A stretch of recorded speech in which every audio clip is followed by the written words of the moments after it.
ne balimaw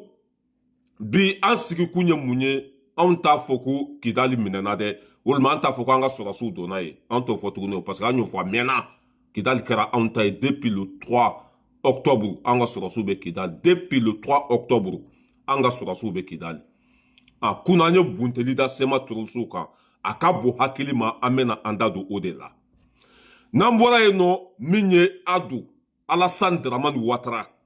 ale fana ni Ibrahim Traoré bɛ ɲɔgɔn na k'a da kun jumɛn kan a ka mercenaires fana minɛna Burkina kɔnɔ a ye mercenaires minnu bila ka taa Mali la a y'olu ɲɔgɔn fana bila ka taa Burkina kɔnɔ olu minɛna ye ani Ibrahim Traoré bɛ ɲɔgɔn na bi a ka bon hakili ma an bɛ an da don o la k'o walawala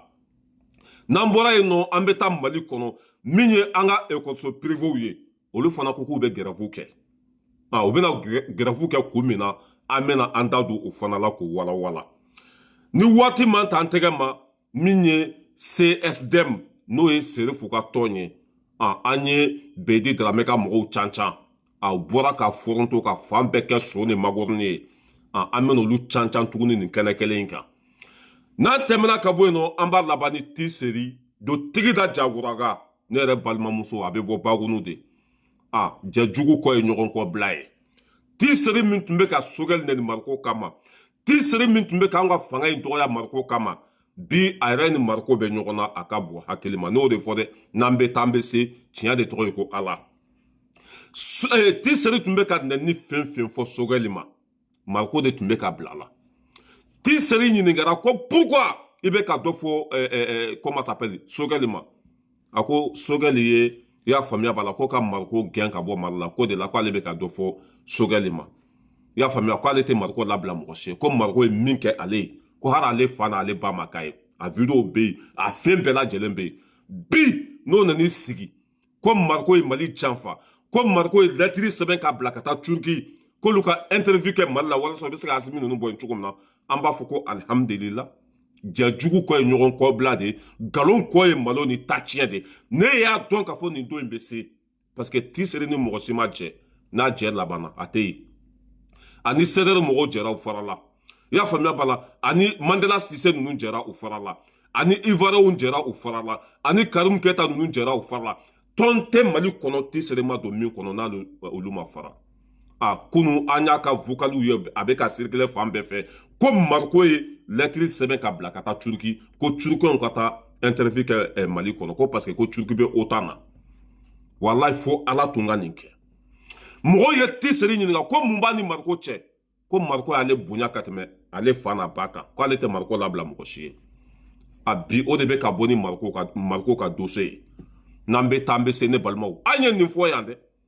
ko nkalon kɔ ye ta tiɲɛ ni halaki de wa ni mɔgɔw ninnu filɛ an bɛ ninnu kɛlɛ an b'u dɔn de quoi an bɛ ninnu fɛn fɛn kɛlɛ bi la an b'u sɔn de dɔn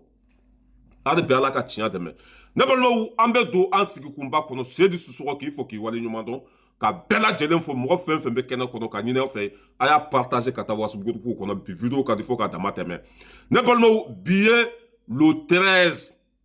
novembre 2023 bi ye le 13 novembre 2023 ka Bathily fo Bathily min nana ka fantanw jigi tugu Bathily min nana ka fantanw furakɛ Bathily min nana ka lampadaires dogo Bathily min nana ka siraw furan ka ɲamaw cɛ ka fossé dingɛw labɔ ka tila ka fantanw furakɛ ka wari di fantanw ma Bathily an ka foli bɛ yen ni tun mana fantanw tɛ lafiya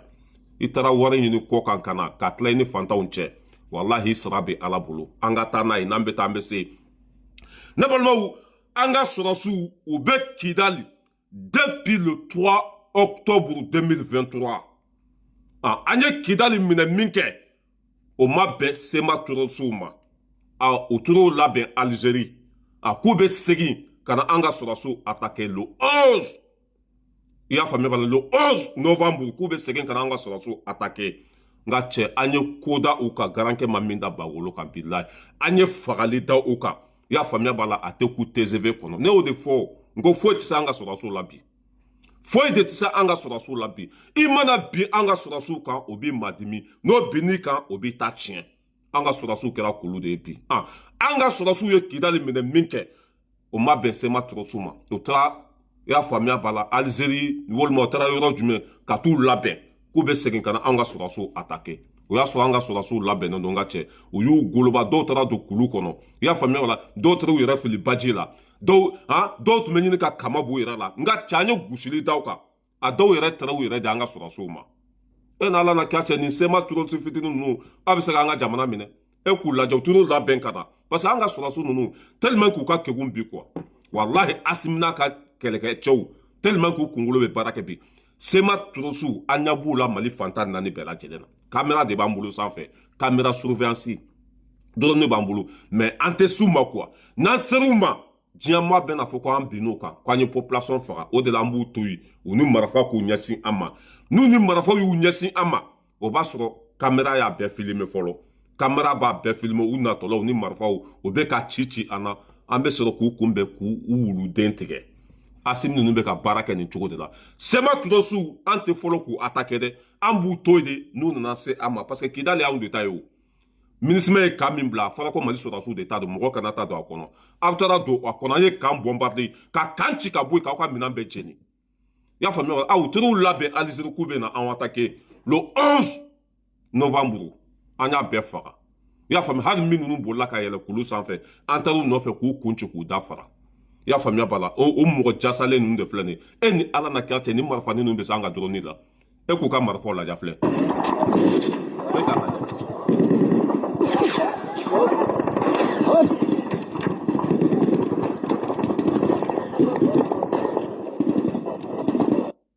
e ni ala na kira cɛ nin bɛ se ka dɔrɔnni kunbɛn wa nin bɛ se ka avion kunbɛn wa nin bɛ se ka Mali sɔrɔdasiw lajɔ bi wa u taara ni renfort de kɛ an ma peresiw ma de an y'u bɛɛ filmer ka dalilu sɔrɔ fɔlɔ ka sɔrɔ ka taa wuli u k'u la ka sɔrɔ k'u ku tigɛ an ye fagali da u kan kunu a ka bɔ hakili ma Kidali sumalen don bi tɔɔrɔ komi i y'a faamuya b'a la ji suma walahi bɛ ala kalifa k'a fɔ ko Kidali tɛ nin ye Kidali sumalen don bi a ka bɔ hakili ma fo Kidali yɛrɛ hinɛ bɛ ne yɛrɛ la quoi a ye Kidali kɔnɔna lajɛ dɛ hali sɛ i t'a tɛmɛtɔ ye bi a ye Kidali kɔnɔna lajɛ hali sɛ i t'a tɛmɛtɔ ye bilahi a sumalen don bi komi gilasi nka cɛ an ye baara ban pewu ka yen ko k'a jɛ an ka sɔrɔdasiw b'a kɔnɔ u lafiyalen u bɛ k'u ka sɛ woro ɲimi i y'a faamuya b'a la k'u ka dumuniw dun ka cɛw lafiyalen Kidali u hakili sigilen parce que mɔgɔ tɛ se an na cɛ tɛ yen min bɛ se an na bi a tɛ yen a filɛ Kidali sumalen don bi a ka bon hakili ma Asimi y'a fɔ dɛ k'a bɛ Mali territoire bɛɛ kɛ Mali ta ye a y'a fɔ a y'a kɛ maliyɛndenw Asimi ko a ye Asimi lamɛn depuis a na don avec la nouvelle dynamique consécutive au retrait de l'AMINUSMA et les opérations militaires en cours, le Mali recouvrera sa souveraineté sur l'ensemble de son territoire. Voilà. A ye nin fɔ depuis a na don wa baara banna pewu Kidali i y'a faamuya b'a la a bɛɛ kɛra Mali ta ye mɔgɔ kana n'a ɲininka tuguni Kidali ko bɛ cogo jumɛn Mali teleso y'a fɔ videomaniw y'a fɔ bɛɛ lajɛlen y'a fɔ cɛ tɛ yen bi min bɛ se Mali la a tɛ yen Afiriki dugu si tɛ yen min bɛ se Mali la i y'a faamuya b'a la turasiw minnu tun y'u labɛn kunu ko bɛ na an attaquer an y'olu bɛɛ faga an y'olu bɛɛ faga Kidali bɛ an tɛgɛ kɔnɔ bi an bɛ tɛmɛ ka bɔ yen ne balimaw an y'a fɔ de ko minɛnw bɛ Mali bolo a ka bɔ hakili ma dɛ walahi anw ye minɛn dɔw ye kunu depuis minɛn san daminɛna an b'o minɛn ninnu ye ja bilendenw b'an bolo i y'a faamuya b'a la olu bɛ bɔmu kasa sama de komi wulu bɛ dɔrɔgu kasa sama cogo min na Asimi walahi ne tun ma na Mali tun tɛ jɔ nka cɛ ye minɛnw san i y'a faamuya b'a la bilahi minɛn ninnu quoi i t'a ye bɛɛ bolo dɛ walahi hali faransi i t'a ye hali comment ça s'appelle Amérique i t'a minɛn sugu ninnu ye a ye minɛnw san Irisi bolo bilahi kana dan ka bɔmu don dugukolo duguma dɛ hali n'i ye bɔmu sɔrɔ i kɔnɔ de i y'a faamuya b'a la blende bɛ taa sama ka bɔ i kɔnɔ i y'a faamuya la k'a fili ka taa yan fɛ o blendew b'an bolo bi a blende min bɛ comment ça s'appelle bɔmu minnu bɛ don dugukolo duguma blende b'a kasa sama de komi wulu minnu bɛ dɔrɔgu kasa sama quoi wulu sugu dɔw bɛ yen nɔ i mana dɔrɔgu dogo fan o fan fɛ wulu in b'a kasa sama ka taa dɔrɔgu in labɔ a dɔrɔni comment ça s'appelle blende dɔw fana b'an bolo kana dan ka bɔmu don dugukolo duguma dɛ bɔmu sɔrɔ i yɛrɛ kɔnɔ bilahi a b'a kasa sama ka taa sama ka bɔ i kɔnɔ k'a fili ka bɔ yen k'a bɛɛ ci ka bɔ yen a y'a blende lajɛ dɛ blende in giri b'a sanfɛ wa a ɲɛfɔla bɛ komi masi minnu bɛ sira dilan quoi n'a bɛ dugukolo bɛɛ ɲɔnti ka bɔ yen ka dugukolo bɛɛ cɛ ka bɔ yen nka cɛ o blendew fana b'an bolo bi miɛnkaden halala Sadio Kamara aw bɛɛ n'aw tun ma na anw tun tɛ lafiya n'aw tun ma na hakilina min tun bɛ tubabuw kɔnɔ o bɛ ka place in kɛ cogo min na place in o bɛ ka yen kɛ cogo min na dɛ o tun bɛ fɛ ka Mali ni Burkina Niger fana kɛ ten de ka t'u sigi le 3 frontières ka sɔrɔ k'an bɛɛ gɛn ka bɔ an ka dugukolo sanfɛ ni hakilina de tun b'u la mais Ala bɛ ko min na o tɛ tiɲɛ wa Asimi ye minɛn san a ye minɛn in lajɛ dɛ blindé de filɛ nin aw ɲɛ bɛ nin blindé la nka cɛ depuis minɛn san daminɛ ne kɔni ma deli ka nin ye dɛ a sanfɛla filɛ giri de b'a sanfɛ a nu in filɛ nin ye o bɛ dugukolo i y'a faamu ale bɛ dugukolo pɛrɛn de ka dugukolo ci ka taa quoi i y'a faamu bala ɲɛfɛla n'a y'a turu dugukolo duguma fɛn fɛn bɛ dugukolo duguma a bɛ taa n'a ye de wa nin bɛ se ka bɔmu ba kelen ni kɔ labɔ dugukolo duguma tile kelen bɔmu ba kelen ani kɔ nin bɛ se k'a bɛɛ fili ka bɔ dugukolo duguma i y'a faamuya bala tile kelen i mana bɔmu don dugukolo fan o fan fɛ i y'a faamuya bala fɛn de b'ale la a localiselen don quoi a bɛ bɔmu localiser de quoi bɔmu bɛ yɔrɔ o yɔrɔ nka cɛ a b'a dugukolo duguma a sauter ka bɔ yen k'a bɛɛ wuli ka bɔ yen wa bɔmu tɛ foyi k'a la dɛ a bɛ tagama bɔmu kan i y'a faamuya bala bɔmu tɛ se ka foyi k'a la parce que blindé don a filɛ jɔn de la ka nin ye nin b'an bolo bi a jɔlen de filɛ nin ye Kidali a ye bɔmu jugu bɛɛ ci ka bɔ yen bɔmu fɛn fɛn tun bɛ dugukolo duguma a y'a bɛɛ bɔ yen nin fana b'an bolo bi hali nin tɛ Faransi bolo nin tɛ yɔrɔ si bolo ni Mali tɛ nka cɛ n ko cɛ in lui a y'a bɛɛ préparé ten a ma foyi fɔ sema mɔgɔw ye a si waati Asimi tellement que cɛ kunkolo bɛ baara kɛ kan a ma foyi fɔ sema mɔgɔw ye a ye dɔw bila CNT kɔnɔ ka dɔw kɛ ministre ye parce que n'i bɛ mɔgɔ kɛlɛ i y'a faamuya bala i bɛ taa n'a ye dɔɔni de k'a tigi hakili sigi fɔlɔ k'a tigi kɛ komi i nin k'a tigi kɛ komi i b'a fɛ Asimi o de kɛ Sema Turoso la k'u bila CNT kɔnɔ k'u bila ministériyaw la an y'an sago sɔrɔ waati min na ka minɛn farmanw san an sɔrɔla k'a ɲɛsin u ma Kidali bi a b'an bolo bi Sema Turoso u barika banna u ta tiɲɛna an y'u bɛɛ faga ɲɛmɔgɔba fɛn fɛn tun bɛ Kidali minnu tun bɛ sous-sol la dugukolo duguma an y'olu bɛɛ faga bɔmu minnu tun donnen bɛ Kidali an y'a bɛɛ labɔ Kidali dugumisɛnnin fɛn fɛn tun bɛ an y'a bɛɛ minɛ Kidali territoire bɛɛ kɛra Mali ta ye bi an ka sɔrɔdasiw bɛ Kidali u bɛ k'u ka sɛ woro ɲimi i y'a faamuya bala an bɛ taa an ka base belebeleba bila Kidali Kati y'a faamuya Kati bɛ kɛ kan filanan de Kidali bɛ kɛ kan premier de an bolo Kati bɛ kɛ filanan de a minɛn fɛn fɛn b'an bolo i y'a faamuya bala minɛn jugubaw an bɛ taa kan belebeleba de dilan Kidali k'an ka minɛn jugubaw bɛɛ bila yen satellite b'an bolo sanfɛ yen n y'o fɔ o don ko an bɛna taa an ka minɛnw bɛɛ bila Kidali donc ala kana'aw ci dɛ n ko fɛn b'an bolo comment ça s'appelle satellite b'an bolo i natɔla ɲɛ b'i la an ka telefɔni y'an ta ye foyi tɛ se an na bi an ni resi tɛgɛ bɛ ɲɔgɔn bolo bilahi an bɛ taa Kidali c'est que an bɛ taa Kidali kɛ marakaw ka quartier de marakaw ka fɛn de ye quoi commune de ye quoi ka i y'a fɔ ka Sema Turoso k'u bɛɛ faga ka bɔ yen mɔgɔ jɛmani ninnu k'olu bɛɛ bunte ka bɔ diɲɛ kɔnɔ ka taa yen kɛ marakaw ka quartier ye quoi ka taa yen kɛ marakaw ka dugu ye quoi an bɛna o de kɛ quoi ka mɔgɔ ninnu bɛɛ bɔ yen Kidali mɔgɔ ninnu k'olu bɛɛ bɔ yen k'u bila ka taa yɔrɔ wɛrɛ ka taa Kidali kɛ marakaw ka yɔrɔ ye n'o kɛra an ka cɛ Mali mais c'est fini an bɛna o de kɛ o Asimi ni kɛlɛ in banna pewu i y'a faamuya bala i ka Kidali kɛ marakaw ka dugu ye quoi Kidali ka yen kɛ marakaw ka dugu ye i y'a faamuya ka yen kɛ marakala ye quoi an ka tamaseki ni fɛn ninnu an k'olu bɛɛ bunte ka bɔ yen k'olu bɛɛ si jugu den latunu an ɲɛ b'u ka mɔgɔ dɔw la ninnu fana ye ɲɔgɔn ye Bamakɔ kunu k'olu ka dɛmɛ bɛ Mali sɔrɔdasiw ye o ye i y'a faamuya bala enveloppe di ka saga ni misi ni fɛnw di an ma nin kɛ depuis kunu bi n'aw nana nin kɛ quelle honte ne tɛ da ninnu si la sa fɛn fɛn bɛ nin jalamugu bila i kunkolo la ne tɛ nin si fɛ a ninnu ye ɲɔgɔn dalajɛ k'olu ka dɛmɛ bɛ Mali ye se tun t'an ye don min na aw ma ɲɔgɔn dalajɛ k'aw ka dɛmɛ bɛ Mali ye bi Asimi bɛ k'aw bɛɛ ku tigɛ k'aw ka dɛmɛ bɛ Mali ye mɔgɔ dɛsɛlen n ka cɛ o dɛmɛ ye dɛmɛ fu de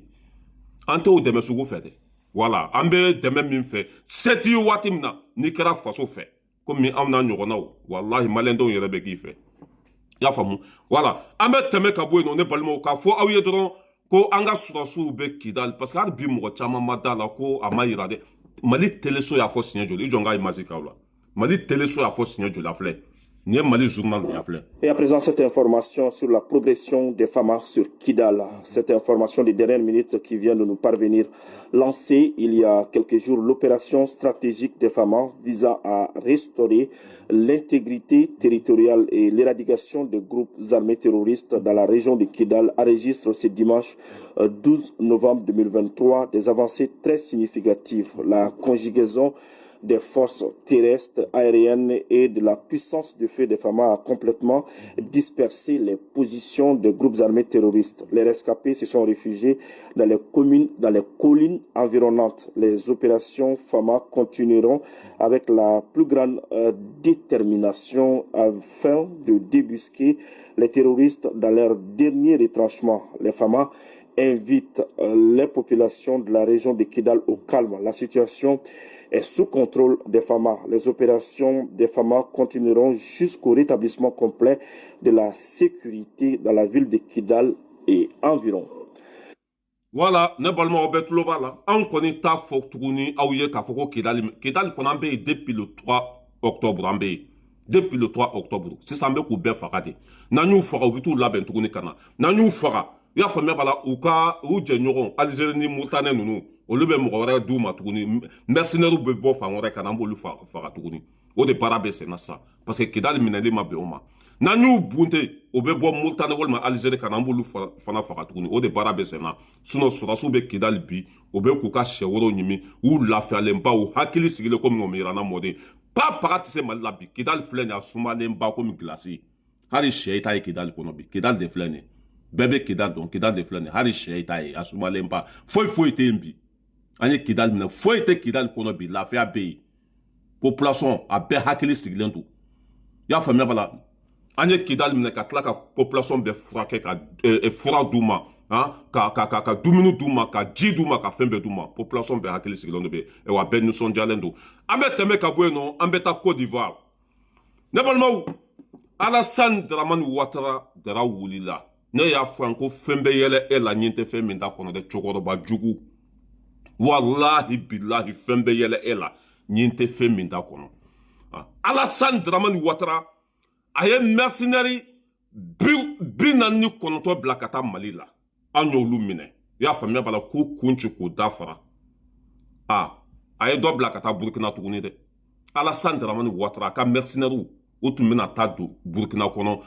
Ibrahim Traoré y'o minɛ a ye mɔgɔ 2 de minɛ gendarme 2 mercenaires olu minɛna depuis semaine tɛmɛnen o bɛ Ibrahim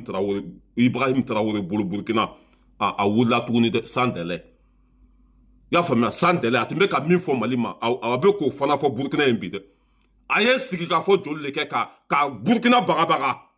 k'ale ka sɔrɔsiw ka bila sans délai komi a ye min kɛ Mali la sans délai siɲɛ 20 o ma bila paga fana ma bɔ a la a bɛ k'o ɲɔgɔnna fana kɛ Ibrahim Traoré la. Mais yanni ka n'i sigi ko sans délai mais pourquoi i b'u bila ka taa wali jamanaw la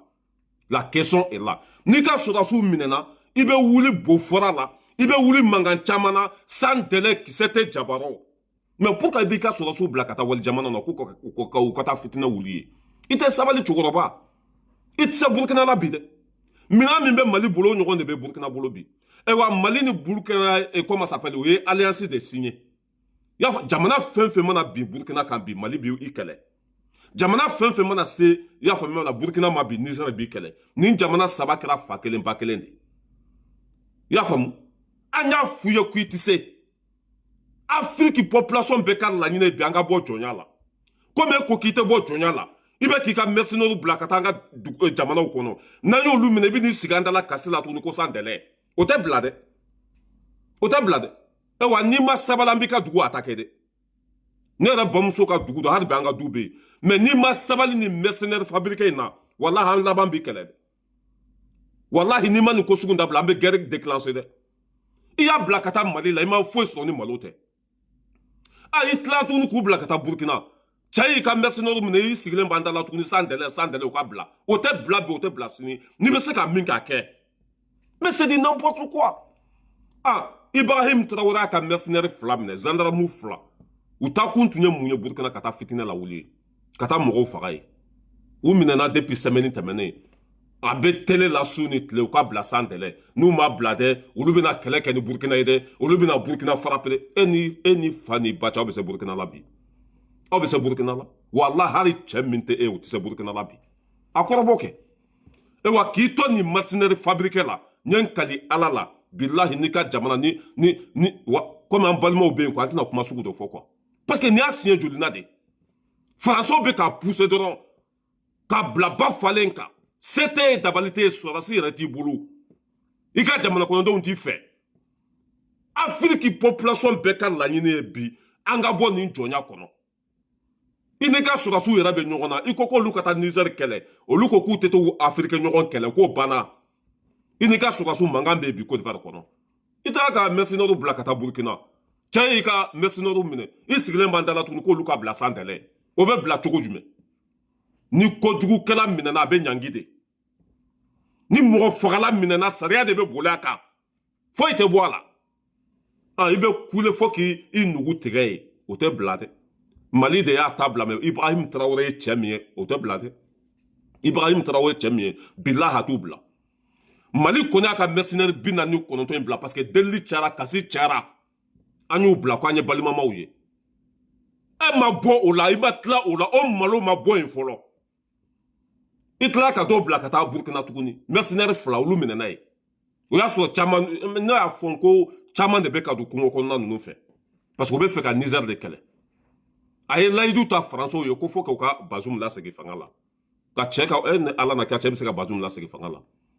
e wa nin de b'a ni Ibrahim Traoré cɛ bi a ka mercenaire minɛna Côte d'Ivoire tuguni a bɛ kasi sugu bɛɛ la k'olu ka bila san tɛlɛ se tɛ e ye barika tɛ e la nafa tɛ e la e ka sɔrɔdasiw bɛ bila san tɛlɛ cogo jumɛn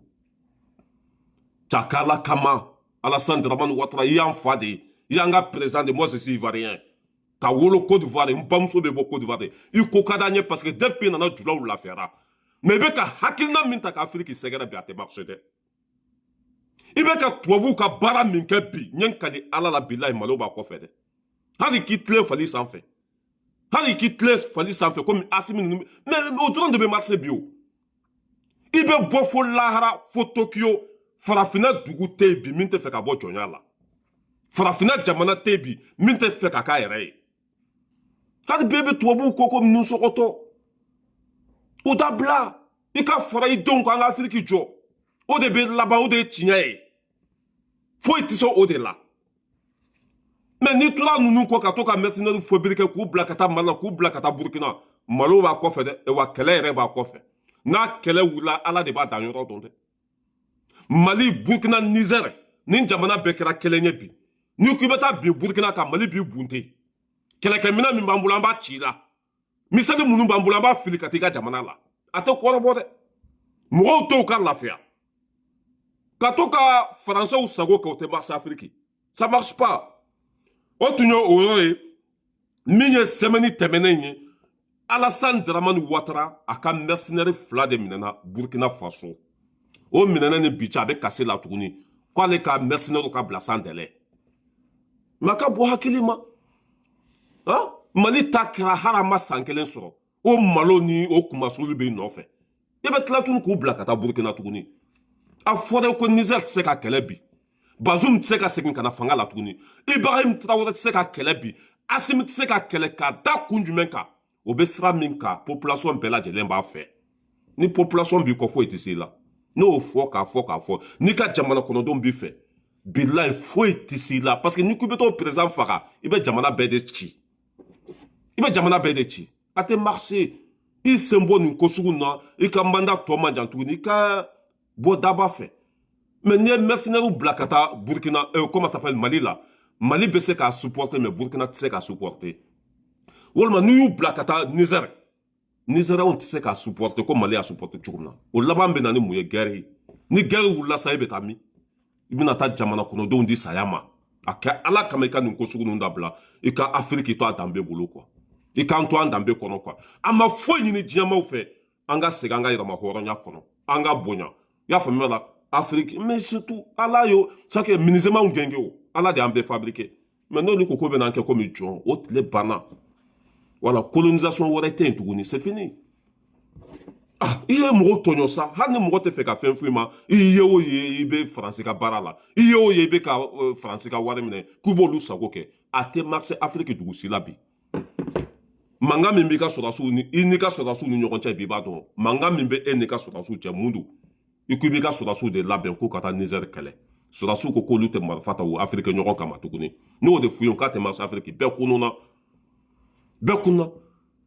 Allemagne ni Faransi o tun bɛ komi sinamaw o tun tɛ ɲɔgɔn fɛ o ye guerre kɛ ka ɲɔgɔn faga ka fɛn bɛɛ kɛ mais bi olu bɛɛ tɛgɛ bɛ ɲɔgɔn bolo Europe bɛɛ kɛra kelen ye Afrique fana k'a ɲini ka kɛ kelen ye Faransi Espagne Italie u ka sira dilan cogo bɛɛ ye kelen ye u ka wari bɛɛ ye kelen ye u ka hɛrɛ bɛɛ sɔrɔ cogo ye kelen ye anw de africain damaw bɛ ka ɲɔgɔn labila comment ça s'appelle Ado wallahi a tɛ marché n'i ma sabali ne ma da la ni ala ye si min d'i ma ni i b'a ni ma sabali bilahi e bɛ bɔ fenêtre fɛ quoi parce que n'an ye ala k'an kisi o ma parce que an fa n'an baw bɛ Côte d'Ivoire ala k'an kisi o ma an bɛ tɛmɛ ka bɔ yen nɔ ne balimaw an bɛ taa comment ça s'appelle an ka école privé minnu bɛ Mali kɔnɔ école privé minnu bɛ Mali kɔnɔ i y'a faamuya b'a la olu ni an ka gouvernement sigira ka kuma u ma bɛn fɔ la école privé ko k'olu bɛ bɔ bi lundi non ko bɛ grève daminɛ lundi ka taa bila fo vendredi la aw bɛna grève daminɛ kun jumɛn de la parce que an ka gouvernement k'u ma i y'a faamuya b'a la ko an yɛrɛ ka écolesow bɛ yen écoleso baden de bɛ Mali gouvernement bolo i y'a faamuya b'a la n'a falen tɛ ni place baden de bɛ yen a yanni jamana denmisɛnninw ka taa kalan privé la jamana ka écolesow bɛ yen nɔ an denw ka taa kalan o yɔrɔ la parce que ni an y'an denw bila ka taa privé la o dépense fila de l'état bɛ privé sara min ye denmansaw fana ye olu fana bɛ wari dɔ di privé ma tɔnɔ fila l'état ko k'o de tɛ kɛ tuguni école baden bɛ Mali gouvernement bolo i y'a faamuya b'a la kɛmɛ o kɛmɛ sigi la n'a y'a sɔrɔ comment ça s'appelle 70 de tun bɛ taa kalan privé la gouvernement ko sa ko bɛna sariya kura ta 49 olu bɛ taa kalan i y'a faamuya b'a la jamana ka école la 49 privé ta bɛ kɛ 51 ye privé ko ale to o de la fo ko olu ka i y'a faamuya b'a la 70 kɔ de sɔrɔ or que jamana ka école bɛ mɔgɔ yɛrɛ t'a kɔnɔ ko fo k'an denw bɛɛ ka taa privé de la jamana k'o de tɛ kɛ o de ma bɛn école privé tigiw ma k'olu bɛ bɔ ka grève kɛ Asimi kana sira labila mɔgɔ si ye dɛ kana sira labila mɔgɔ si ka grève kɛ Mali kɔnɔ bi parce que an bɛ k'an yɛrɛ de ɲini bi an bɛ Mali de nɔfɛ bi an mako tɛ grève la bi cɛ o cɛ mana fɔ k'a bɛ grève kɛ bi Asimi a minɛ k'a don kaso la maliyɛnden bɛɛ b'i kɔ maliyɛnden bɛɛ b'i fɛ k'a da kun jumɛn kan i nalen ni bi cɛ an bɛ ka lafiya sɔrɔ i bɛ politiciens de ko fo k'olu ka fitinɛ lawuli Mali kɔnɔ parce que Mali service foyi tɛ yen ni politiciens ka mɔgɔw tɛ yen hali ni tiɲɛ fɔra o tɛ sɔn jamana bɛ gɛlɛya kɔnɔ jamana bɛ tɔɔrɔ kɔnɔ k'an ka to ka wari fu di aw ma wari min bɛ di aw ma n'a donna minɛn na a nafa bɛ se an bɛɛ lajɛlen ma wari tɛ fili fenêtre fɛ tuguni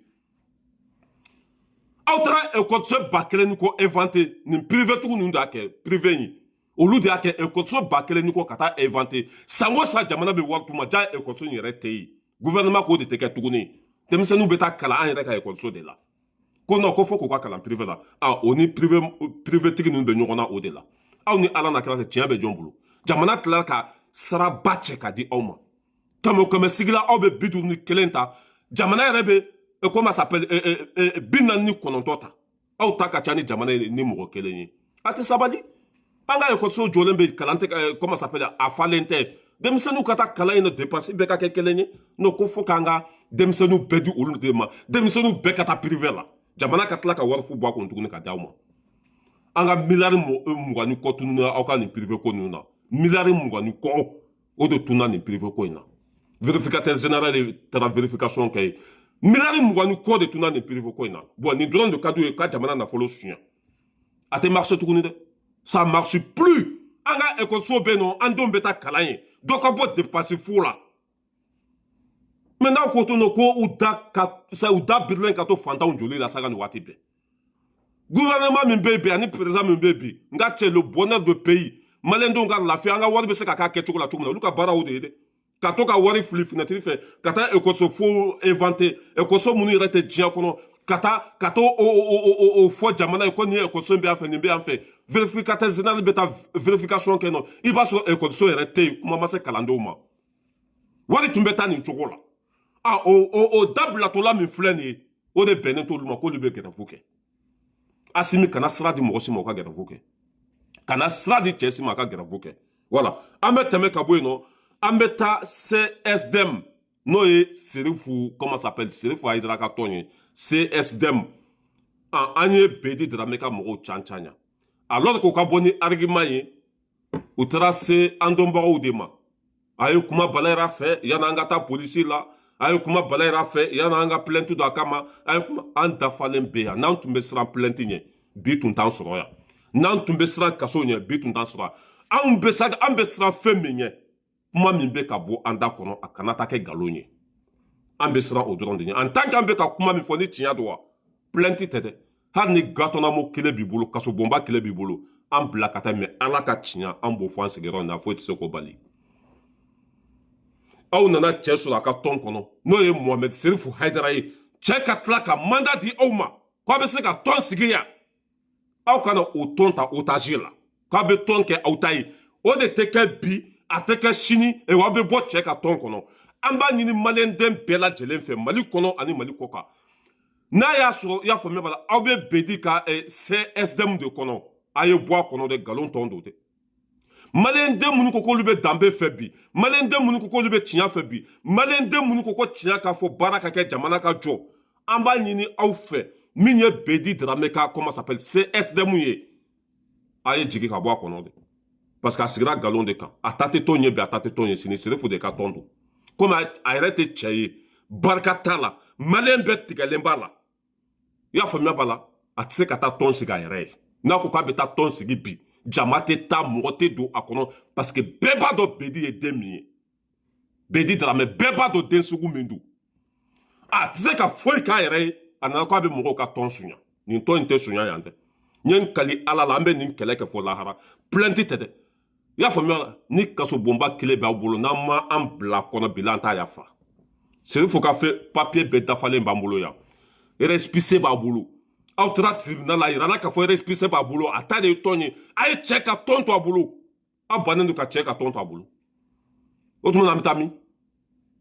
ni barika tun b'aw la tun tɛ se nin ma o mɛ barika de tɛ yen sinon anw donna CDR kɔnɔ yan arasa ka jɛkulu CDR an ma bɛn an bɔra arasa ka tɔn kɔnɔ ka taa an ka tɔn sigi o de ye hɔrɔnya ni danbe ye mɛ olu tɛ se ka tɔn de sigi parce que mɔgɔ t'u dɔn mɔgɔ t'u fɛ Bedi filɛ nin hɔrɔn tɛ danbetigi tɛ foyi foyi tɛ mɔgɔ min yɛrɛ faransi yɛrɛ kɔnɔ yan banki bɛɛ y'a refusé banki tɛ a ka compte bɛ yɔrɔ min na a bɛɛ y'a fili kɛnɛ ma parce que nafa t'a la Bedi Darame cɛbilen Darame dɔgɔkɛ e na ala ka cɛ ka perso ta tun k'a bɛ t'o di parrainage mɔgɔw ma cɛ mana hakilina fɛn fɛn ta a bɛ t'o kɛ parrainage ta ye an b'a ɲini Mali kiiritigɛlaw fɛ ala kama kira kama Bedi taara kɛ CSDM président ye Mali kɔnɔ récépissé t'a bolo foyi foyi t'a bolo mais o bɛ se ka kɛ cogo jumɛn an bɛ Mali kura kɔnɔ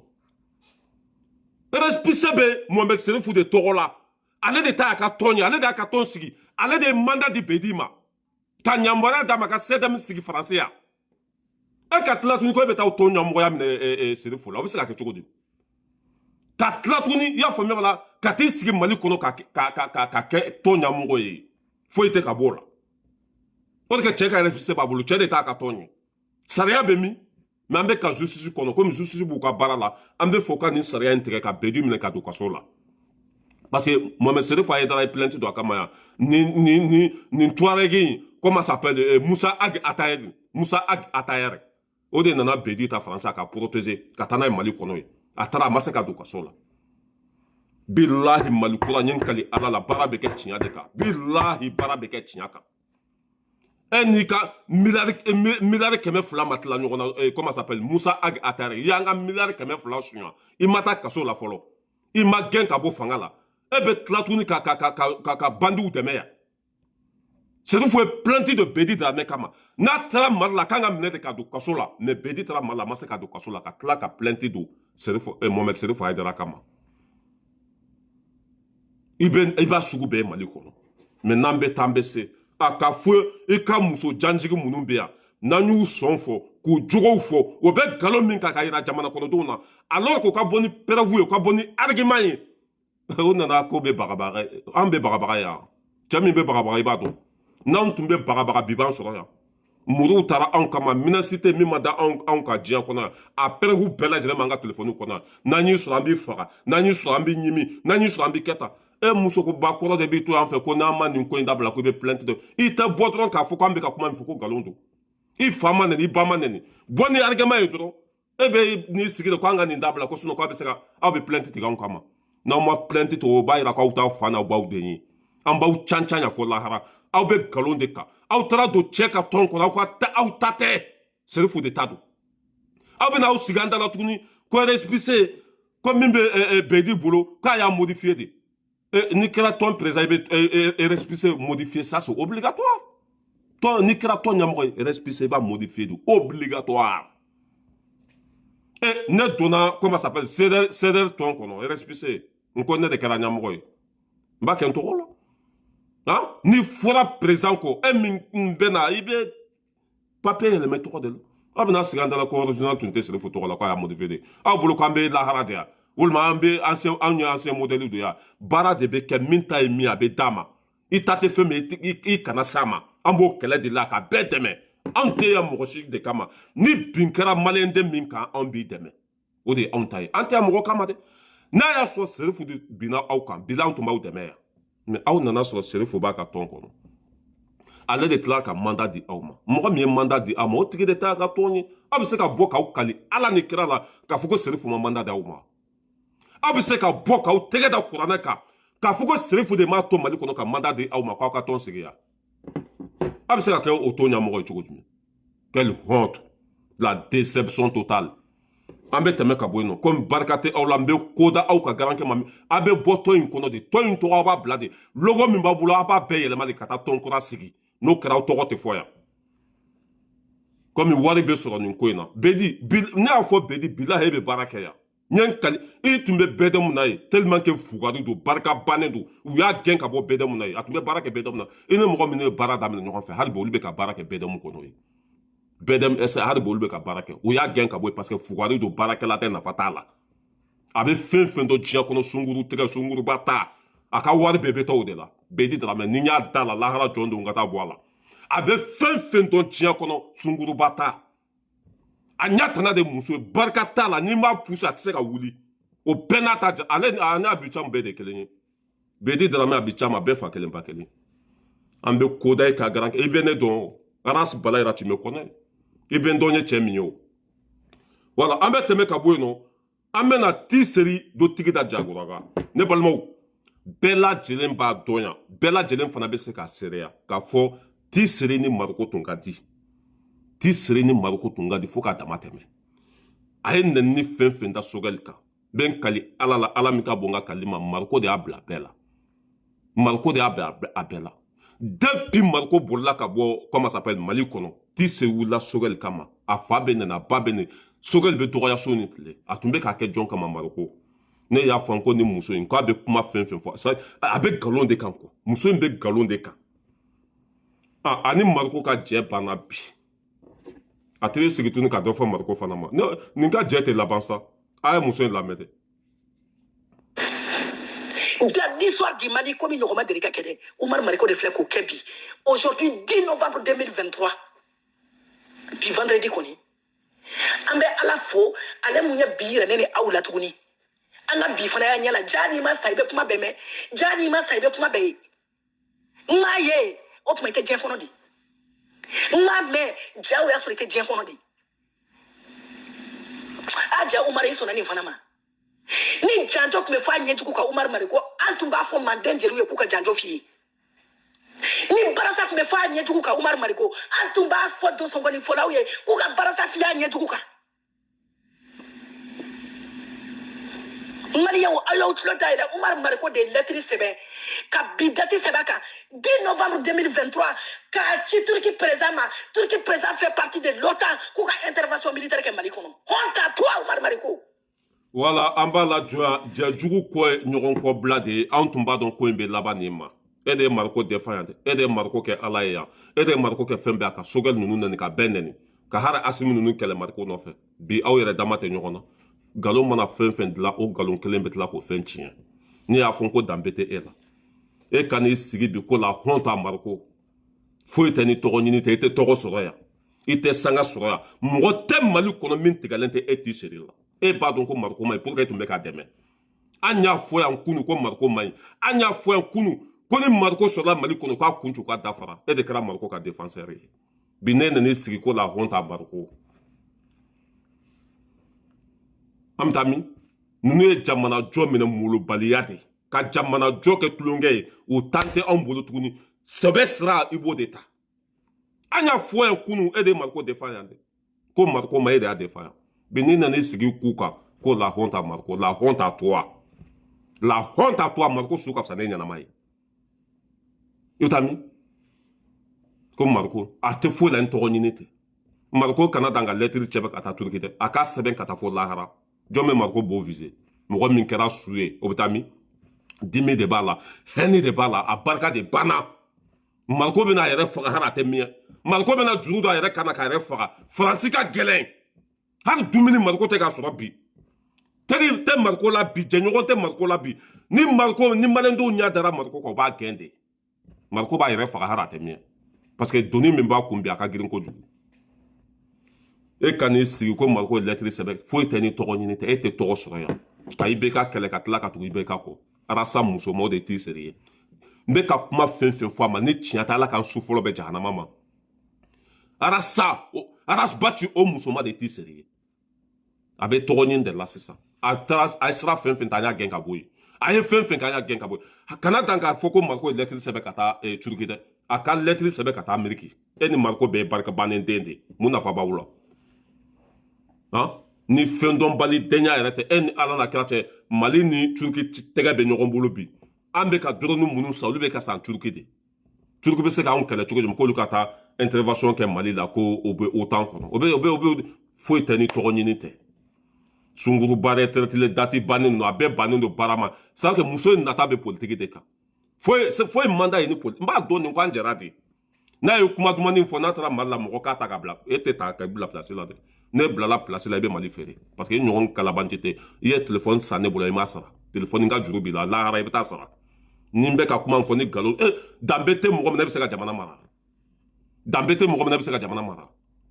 ite tayande kana danga boni marko ka doso ye sake bloki bom marko la ikata da dulangolo fo suguba la ma ko ta mo ko flash la abede kelenye e de marko de meya marko e galon danga surasu la ya ko ye population faga jone tumbe ka marko défend ini ngara ko pour que ka marko défend iko marko e fembe ke ini sigandala ko marko e lettre sebe ka blakata turki ko autant kata intervention ke malla ni marko bete ko no ko ya ani turki tege be nyokombulu PDG ba mimbe drone betla drone glana o kanya mo ba ko PDG o tumbe malla harate kalo kelembo turki be marko ka lettre ka bunye marko ka lettre be se do babla poubelle kono muso inte foi koni sangate ini kango madeni amagoti ka vocal labi amagoti ka vocal lasini marko suka sane enyana mai dambebe marko la kateme eka ye fenke mali la ka juguni marko tai tola mimbe mali kono bi esemba la de iseri de ibeka deme 2018 moko fen sara lahara jondo ibe nyinga tola e malende fen so lahara jondo ibe nyinga de ya foya ko ibeka mayin ka ibeka traité wulu jakuma vocalu be ni ma fo ala kana here kenye 2018 kati sigi montraye ya famia wala voter ko la ko mo kana voter suma la de ko ka voter ibeka yi o makaya wa marko suka sene nyana maisa marko lettre sebe kata be galon fi ite boni lettre pravo be mi ay lettre sebe to na fem ndem muso yin don de ko min tega chi abe sanganin de labi marko lettre sebe to mina a copie be mi lettre in fem be mi ate moi min ko anga chef de tamajor maya comment s'appelle le chef de tamajor Oumar Jara ya famela bateau attaquera domina ko Jara ma kuma bamanankana de ko atra kuma français de la ko ba ira ko magote population na or que Jara kuma na bamanankana na no peravoye ya muso mbe kuma ko ka te ko minyato aba dado kola ko mera tinya te fe minyo quoi wallahi muso mba don ko ju sabe aba dado kola ira de ko mera te fe minyato quoi abisika ala mine kati siga ka telephone ko fe vocal ni chila ninkerata iba so tinya ta shila be galon fin